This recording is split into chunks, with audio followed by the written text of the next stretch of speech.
Okay, today we're going to speak about the bracha for a food that's changed from the way it was originally.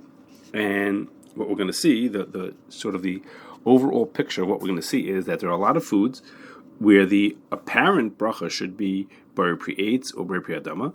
And we're going to find all the reasons why that's correct. Yet, the poskim, if each one of them are going to give us a reason why we actually say shahakal on them. So that's going to be the overall, so to speak, theme of what's going on here, is that we're going to keep seeing that so to speak, according to the rules, the bracha should be bar pri eitz or bar pri adama, and then we're going to find out, voila, that there's some kind of exception and reason why, no, this bracha makes shahakal. Okay, so it starts like this. The bracha on a date is bar pri eitz, and the Gemara says, but the bracha on date honey, which is like the juice that's squeezed out of a date, is shahakal nividvari. And the Gemara says the honey is zeya ba'alma. Zeya like the sweat of the fruit. It's not the fruit itself. It's like the sweat coming out of the fruit. And so it doesn't get the real bracha of the fruit. The real bracha would be ha'etz. This is only the zeya of the fruit, so it gets the bracha of shahakal. That bracha, the Gemara says it about dates, but really applies to the juice of any fruits or vegetables, like I don't know, a fruit juice, like apple juice. Then the Gemara says that the bracha on Terimah is bar pri eitz. Okay, so Rashi says, what is Terimah? It's a fruit or vegetable that was crushed a certain amount, but it was not pureed. He says, Dover hakosher ktsas ve'einu merusik. So the fact that Rashi says that einu merusik leads the Beis Yosef to say is that had it been merusik, then it would be shahakal. In other words, if it loses its form completely, it becomes sort of like date honey and becomes shahakal. It's only if it was whole or if it was crushed a little bit. Terimah is crushed a little bit, then it's ha'etz or hadama. But if it's completely turned into a liquid, then the bracha would be pureed, the bracha would be shahakal. That's what Rashi says. The Ram says no. Terimah even includes fruits and vegetables that were pureed. And the bracha, and that's what the Gemara is saying. The bracha is bar pri eitz, is the bracha stays, even though it was completely pureed. It's the whole fruit. It's not just the zeya of the fruit, which the zeya was just like a shadow of the fruit, not the whole thing itself. Just some liquid coming out of it. This is the whole fruit itself, and therefore the original bracha stays in place. Okay, so the Machaber passes like the Rambam that Terimah, that bar pri eitz is even if it was pureed completely, and the Rama says that's taka true. That's the Ikra Din is like the Rambam. But he says you should be machmir for the sheet of Rashi, which is to say is that if you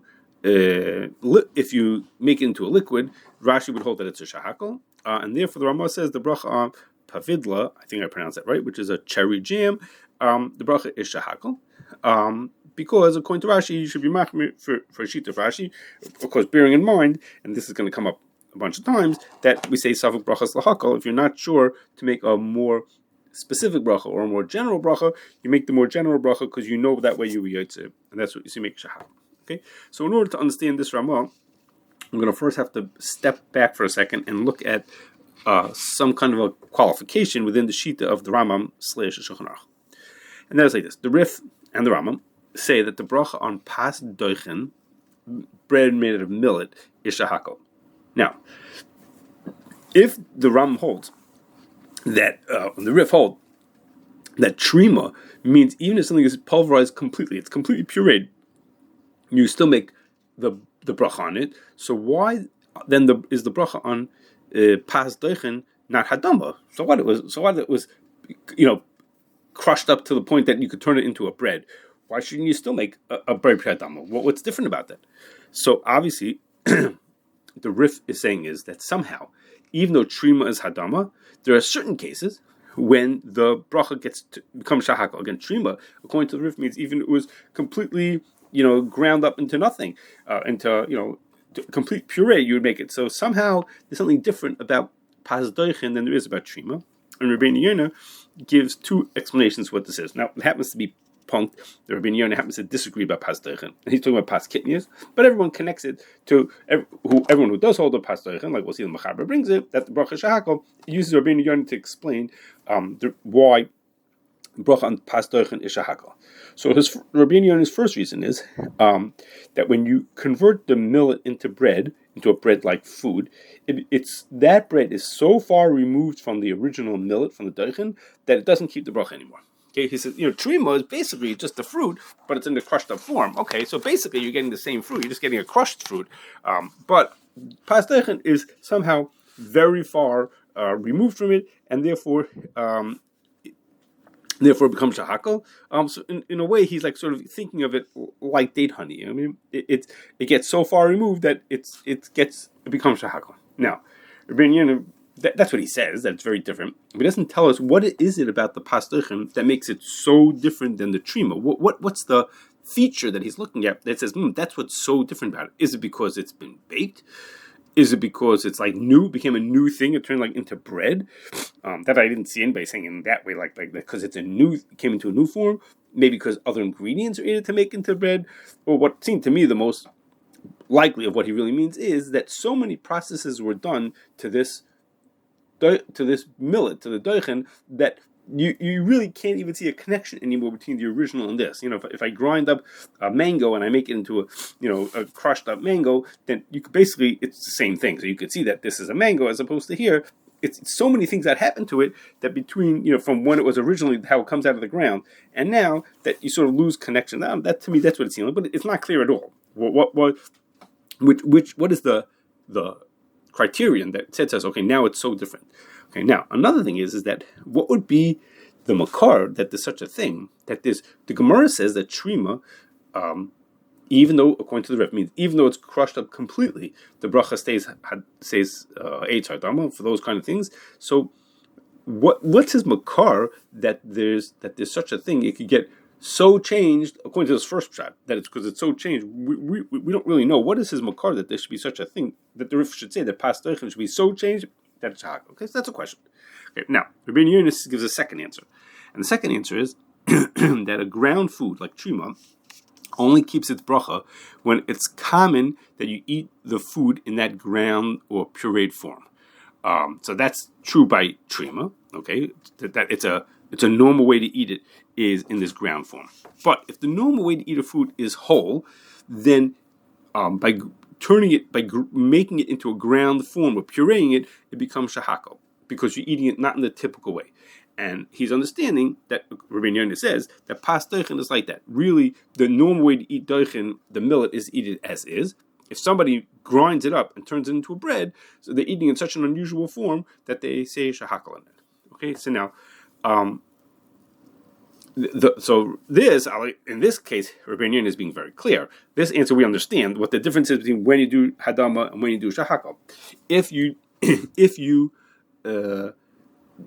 eat it in the regular, if it's normal, if it's typical to eat it in this way, to eat it in the way of the ground up, the pureed form, then you keep the original bracha, the hadam or the eitz. If it's not intended like that, and this is the unusual way to eat it, then it gets changed to shahak.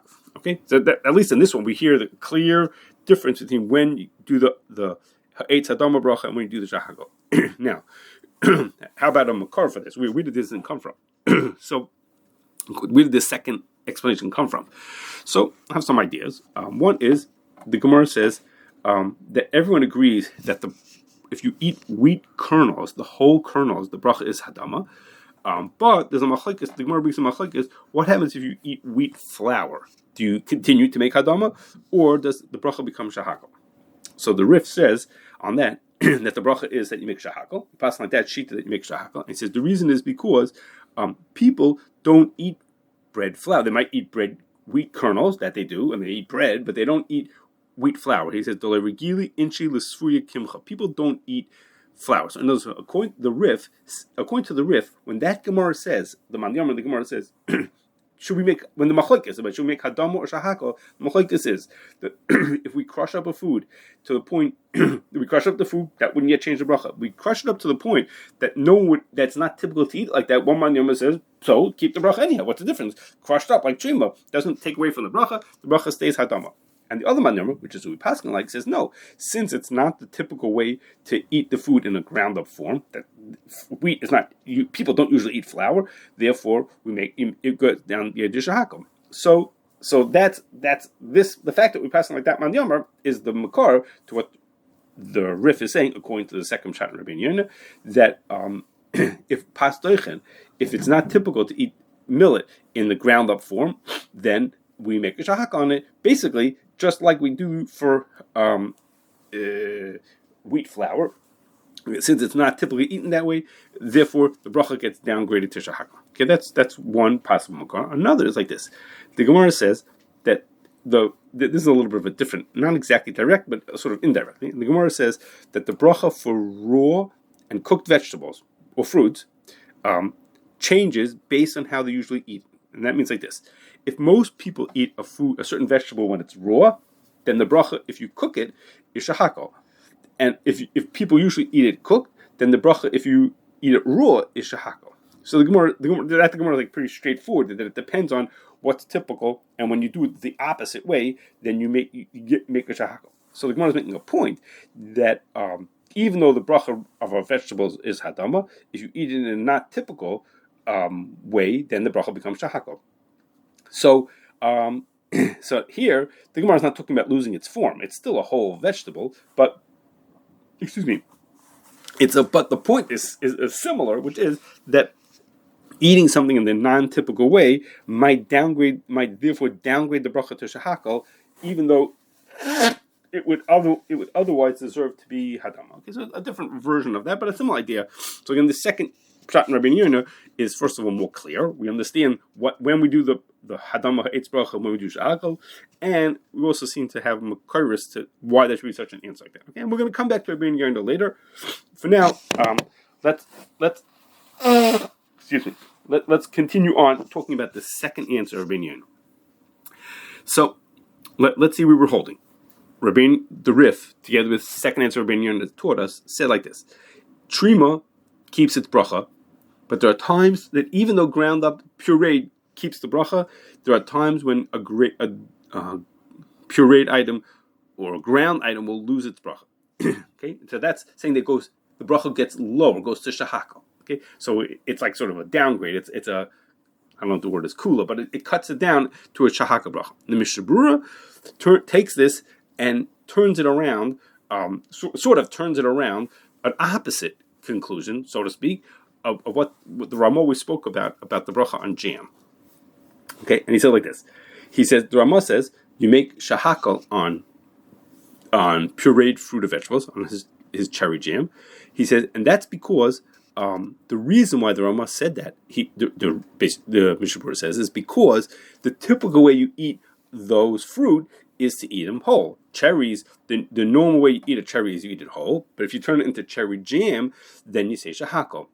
But the Mishnah Berurah says, what happens if the common way you eat a food is in the pureed form? Okay, that's the normal way to eat this food, is to eat it when it's pureed or ground up like all the way like that. Then the bracha eitz ha'adama stays, and it does not become shahakal. Okay, so we coming out there from the Rif had said it that in a way to downgrade a bracha. He said we should downgrade a bracha if you're eating in the not typical way.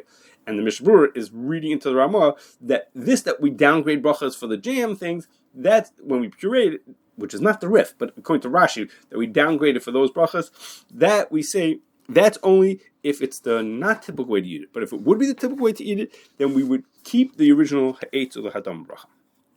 Okay, and this idea that the Mishnah Berurah is saying really comes from a Terimah Sedeshin, who's talking about a case of people eating ground spices mixed with sugar, which is brought in Shulchan Aruch someplace else. The Terimah Sedeshin doesn't connect what he's saying to the Rif and the Rabbeinu Yonah, or neither does the Mishnah Berurah for that matter. But it's very connected to what they're actually saying. Okay, so what's going on here is that the Mishnah Berurah has taken what the Rif said. I think I just said this. I'll say it again. The Mishnah Berurah has taken what the Rif said as a way to downgrade a bracha, and he said it's a way to upgrade a bracha. Okay, well, basically, so it's to not downgrade a bracha. Okay, which is, again, reading the Ramah by itself, you think you just pass on like Rashi that we always downgrade when you have your pureed item, and he's saying no. There are times when the food is meant to be eaten in that form, in the pureed form, that then we keep the bracha like that and we don't downgrade like we might otherwise. Okay, now. So just before we move on, I just want to say that the examples we're now going to talk about, a lot of different examples, or as many as we get through today, a lot of what we're going to talk about is relevant to specifically to Ashkenazim. Remember that the Mechaber holds like it holds.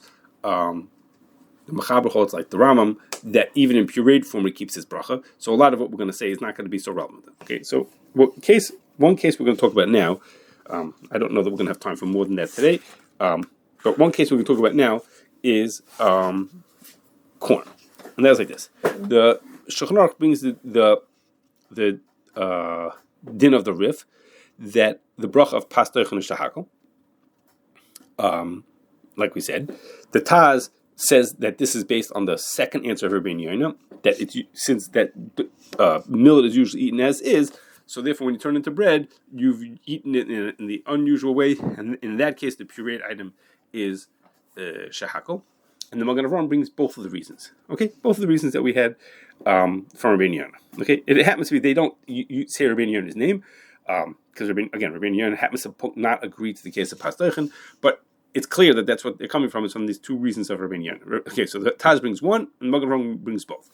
Pri Megadim says that that if you think about it, only this second explanation of Rabbeinu Yonah said that there's a difference whether you're eating in the common manner or the not common manner.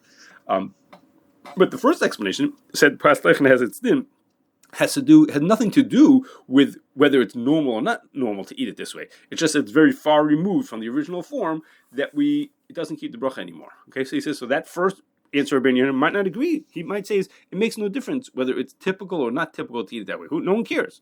Okay, might make a difference. Okay, so he says. So what happens? So he says, I now have enough gamina between the two answers. If you have a food that the normal way to eat it is pureed and ground, okay, that's the normal way that you're supposed to eat it. But you, in fact, made this dramatic change to it. So, according to the first answer, the bracha is going to be shahakal. I don't care that it's normal to eat it ground. Lamai says it's very different from the original, and therefore the bracha is going to be shahakal.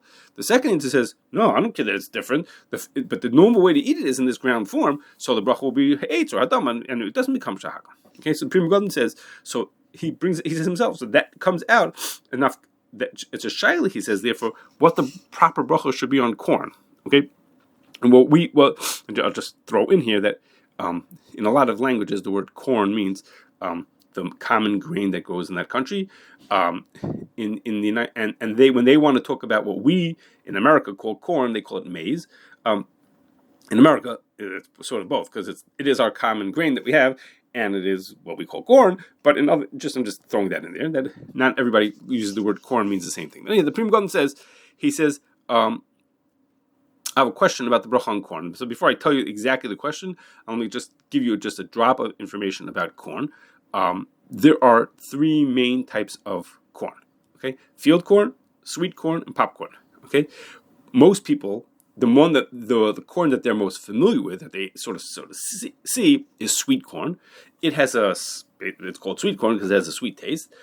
It's what we would eat for corn on the cob or like a canned corn. Okay, it tastes good. You eat it and it tastes sweet. It's sweetish. I mean, it's not sweet, but it's sweetish. We call it sweet corn. Okay, that sweet corn is a mutated version of what's called field corn. Okay, field corn is not sweet and not really edible to people. You wouldn't take a bite out of that thing and eat it. It's not meant for eating as is for humans. Okay, field corn, which is according to statistics that I saw, it's 99% of all the corn that grows in the United States is field corn. It's not sweet corn. And mainly it's used for animal food because animals can eat it. It's used to make ethanol, like for a kind of fuel, and for industrial purposes. Okay, but it also has another use, which for humans, for food, for eating, which is we use it to make most things that we see that are made of corn, like breakfast cereal or snack food or tortillas, those are made from field corn. Okay, they go through often a process called, I hope I pronounce this right, nixtamalization. Okay, they process them with lime, and it makes it easier to digest, makes it more nutritious as well. So there are food. The foods that we see that are made of corn are usually made of field corn. But again, you wouldn't bite into a corn on the cob made of field corn. Okay, and then the last kind of corn is popcorn, which have very dense ears, and they're dry, and somehow that makes them good for popping. Okay, so as I mentioned, sweet corn is a mutated version of field corn, a mutated version that came out sweeter and sweeter until I guess it came to the point that people could eat it. The first time that it came out commercially or publicly, so to speak, was in the United States, and that was in 1779. And I mentioned that because the Pri Megadim was printed, the Pri Megadim on Or Chaim was printed in 1753. So Pri Megadim never saw sweet corn. Okay, as far as I know, we don't. So when he says corn, he means field corn because that's all there was when he wrote what he did. And he says, so Pri Megadim says like this. He says, nobody eats whole corn. Okay, the only time you eat it is ground it up. Like let's say you make tortillas out of it, or you make, I don't know, something else like that, or you make some other food out of it, you make corn wraps out of it, so you always eat in the ground form. So he says, according to the second answer of Rabbi Yoina, the bracha on corn products should be hadama, because the normal way to eat it, even though it may have changed a lot, and ground shouldn't make a difference, since you eat it in the typical way to eat it is in this ground form, so the bracha on it should be hadama. So I can read that everybody made shahakal even in his day, like we do now. They made shahakal on it. So he was wondering, he says, why isn't the bracha hadama according to that second answer of Rabbeinu Yoina? The bracha should be hadama, and he leaves it as a question. So the Chassam Sofer says he doesn't quote the Pri Megadim, but he's answering the same question. The Chassam Sofer says when we decide how a vegetable is used, to say it's usually eaten whole or it's usually eaten ground, etc., like that. He says we have to look at all the ways that this food is eaten, and he says most of the field corn is fed to animals who eat it whole. He says so you can't say that corn is usually eaten in the ground form. He says no. So when me and you eat it, we eat it ground. But if you looked at all the corn out there in the world, or wherever he lived all the corn in this area of the world. What do they do with it? Most of it is actually used whole. Now, it happens to be it goes to animals, but it's used whole. Only some of it is used ground. That's what the people eat. And therefore, eating it ground is atypical for this food. So it becomes shahakal, even according to the second answer of Rabbeinu Yoina. Okay? So that's how he answers it. And that's in fact what we do. And the Mishnah Berurah brings this in Simon Reish Ches, I think it is. He brings the Pri Megadim and the Chassam Sofer. I will mention, before I get to explain back to Chassam Sofer for a second, I will mention that if you remember, the Pri Megadim only question being hadam according to one answer of Rabbeinu Yoina. There is another answer of Rabbeinu Yoina, according to which it would be obvious that you would make. I should say it's the Pri Megadim assumes that then it would be obvious that the bracha is shahakal.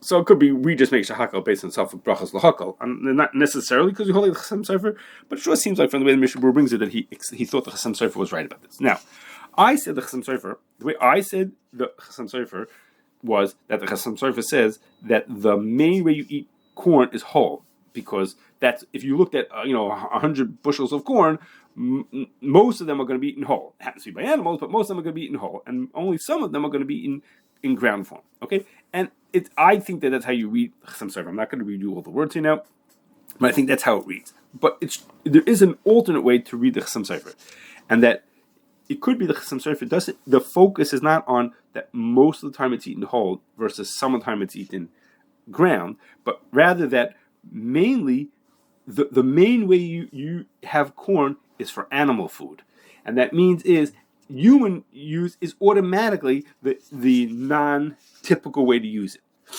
Again, and as originally I said, is that the difference is it's usually eaten whole, and therefore eating it ground is the atypical way to use it. And I'm suggesting now that another way to read the same words of the Chassam Sofer is that he means is it's usually fed to animals, and therefore feeding it to humans is automatically the secondary way to use it, and therefore it would be a shahakal. Okay, and there's enough kamina between these two ways I'm saying it, and that is because what happens if you have hominy or corn nuts? Okay, both of those are whole pieces of corn that are made from field corn. They're not made from sweet corn. Okay, those are examples of foods made from whole corn, from field corn that people eat. So if the explanation of the Chassam Sofer is that it's usually animal food, and therefore anything that a human eats it is considered to be the secondary way to use it, and that's shahakal, then the bracha on corn nuts and hominy would be shahakal, because that they might be whole, but I don't care. Just eating it by human is automatically not considered the main way to eat it. But if the explanation is because the typical way to eat it is whole, and because animals use it whole, that's the typical way to use it as whole, and using it ground up is the unusual way to use it, well, here it's whole. And if it's whole, then the bracha would be hadama. So that would be enough nafka between these two ways.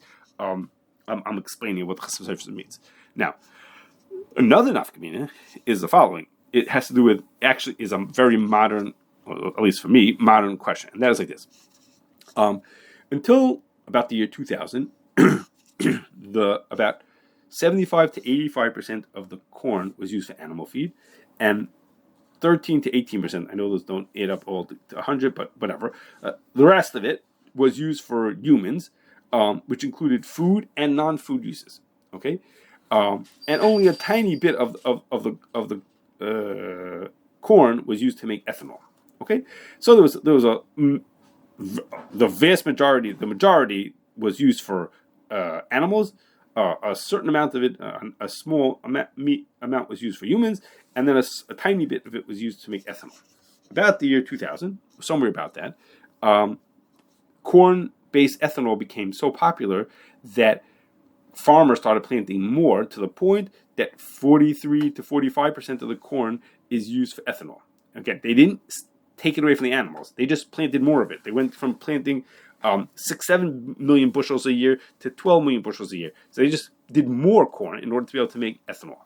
Okay, now, so at this point, the corn that's used for animal feed is about 43 to 45% of the crop, and about 12, 13% is for humans.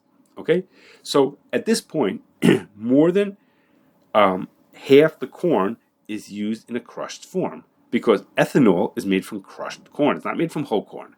So, if Chasam Sofer means that the reason why, if Chasam Sofer means is the reason why we make shahakal on corn is because most of it is used whole, feeding to animals. Most of it is used whole, and our using it in crushed is considered the not typical way to use it. I'm sorry. If that's what he means, then nowadays most of it is used crushed. And then, the fact that most of it is crushed, then we should be making hadama on the crushed form of it. In other words, all of a sudden it should turn out that since 2000, when things have changed around, and most corn that's planted in the United States is used in a crushed form, then our tortillas should become hadama because of that. Okay, if the reason was because since it's used for animal food, then use for humans is automatically secondary and becomes shahakal, then no problem. Then it stays shahakal, because using it for fuel and using it for animals means that using it for people is still a very minor amount of how it's used, and the bracha would stay shahakal. But if we would say that the Chasam Sofer means is that it's usually used whole, because animals eat it, but it's usually used whole. So using it crushed isn't the not typical way to use it. That's not true anymore. Nowadays, most corn is used crushed. In which case, that should turn out that it should become that the bracha on corn chips and breakfast cereals and things they made out of corn all of a sudden should be hadama, which of course would be a huge change. And it's the question is, are we really thinking about that? Are we thinking it through to say that the bracha maybe should change now that some of the Matthias has changed? Okay, so we're going to pause here. Having talked about the basic question and the specific example of corn, we still have lots more to go, which is to talk about bracha on a lot of other foods, whose bracha might depend on these questions we've been talking about, and whether the bracha should stay with the original ha'etz hadama type bracha, or it should become changed to shahako, and we'll continue that next time.